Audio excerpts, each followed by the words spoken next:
1 plus 1 égale 1. Vous allez dire, non, mais ça ne marche pas, c'est pas ce que j'ai appris à l'école quand j'étais petit, peut-être. Mais avec Dieu, ça marche comme ça. Et on est dans un autre paradigme ou dans une autre dimension, parce que Dieu est 3, mais il est 1 tout en étant 3. Vous voyez, donc il y a déjà quelque chose de le Dieu trinitaire et 1. D'ailleurs, quand Dieu se présente, le verset le plus caractéristique dans l'Ancien Testament pour parler de Dieu, et c'est le verset que le peuple d'Israël répète souvent, c'est ce qu'on appelle le Shema, Shema Israël. Donc c'est « Écoute Israël, le Seigneur notre Dieu est le Seigneur un ». Je le lis dans la Tob ici pour insister. Certains ont traduit « l'unique Seigneur » ou « le seul Seigneur », mais on peut traduire aussi « le Seigneur un ». Donc Dieu, c'est le 1. D'ailleurs, dès le départ, Dieu nous invite à participer à cette unité, à ce 1. Dans unité, il y a le mot 1. Et avec un 1 plus 1 égale 1, avec Adam et Ève, les deux deviennent 1. Vous voyez, dès le départ dans la Genèse, c'est comme ça que ça marche. C'est pourquoi l'homme quittera son père et sa mère, il s'attachera à sa femme et les deux deviendront 1, une seule chair. Donc, finalement, le 1 final est la somme des deux. Et les deux fusionnent en 1.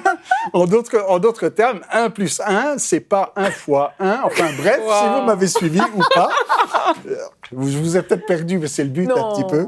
Je reviens donc à l'unité. C'est quoi l'unité ? Comme le dit le mot, l'unité, eh bien, ça parle de 1. Unité, c'est être 1. Même si on est 2 ou 3. Cette unité, eh bien, c'est une prérogative divine, ça fait partie du caractère de Dieu, d'être 1. Et Jésus, dans le jardin de Gethsémani, prie pour cette unité. Dans Jean 17, au verset 20, il dit « Ce n'est pas pour eux seulement que je prie, mais encore pour ceux qui croiront en moi, afin que tous soient 1, dit Jésus, comme toi, Père, tu es en moi et que je suis en toi. » Donc Jésus est en train de dire de la même manière que le Fils est un avec le Père, il prie afin que nous, les disciples, nous soyons un. D'ailleurs, il conclut en disant « Je leur ai donné la gloire que tu m'as donnée, afin qu'ils soient un comme nous sommes un. » Ça, c'est la prière de Jésus. Le but est l'unité. Le but glorieux, c'est donc l'unité des enfants de Dieu, comme le Père et le Fils sont un. En fait, nous sommes un. C'est même pas « il faut devenir un ».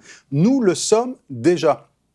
Dans Romains 12, un verset qu'on va peut-être citer aujourd'hui, il est dit « Ainsi, nous qui sommes plusieurs, nous formons un seul corps en Christ. » Continue. Alléluia. Nous formons un seul corps en Christ, alors que nous sommes tous membres les uns des autres. Et l'apôtre Paul le répète aussi aux Corinthiens. Enfin bref, il le dit à plusieurs reprises. On est plusieurs, mais on forme un seul corps. C'est pas il faut qu'on soit un, c'est on est déjà un. Mm-hmm. Et c'est ça qui va être important à réaliser aujourd'hui, c'est qu'en fait le but, ce n'est pas d'être un. Le but, c'est de vivre cette unité, c'est d'expérimenter cette unité. L'unité, ce n'est pas un concept théologique ici, abstrait, c'est réel, c'est effectif, c'est fait. En Christ, nous sommes un. Nous sommes frères et sœurs, nous sommes un, nous sommes une famille, nous sommes un seul corps. L'apôtre Paul dit aux Corinthiens, « Je vous exhorte, frères, par le nom de notre Seigneur Jésus-Christ, à tenir tous un même langage, à ne pas avoir de division parmi vous, mais à être parfaitement unis. » Voilà l'objectif, d'être parfaitement un. Il n'y a pas d'autre chemin que l'unité, c'est ce que nous sommes appelés à être, à vivre, c'est ce que nous sommes. La vie chrétienne, c'est être imitateur de Christ, que nous sommes un comme lui est un avec le Père. Maintenant, ça demande un effort. Et l'apôtre Paul nous dit « faites un effort ». Il nous encourage, il nous exhorte à faire un effort. Il le dit aux Éphésiens, mais il ne dit pas aux Éphésiens « faites l'effort pour être unis ». Il dit « faites l'effort pour rester unis ». Voilà ce qu'il dit dans Éphésiens chapitre 4, verset 1er.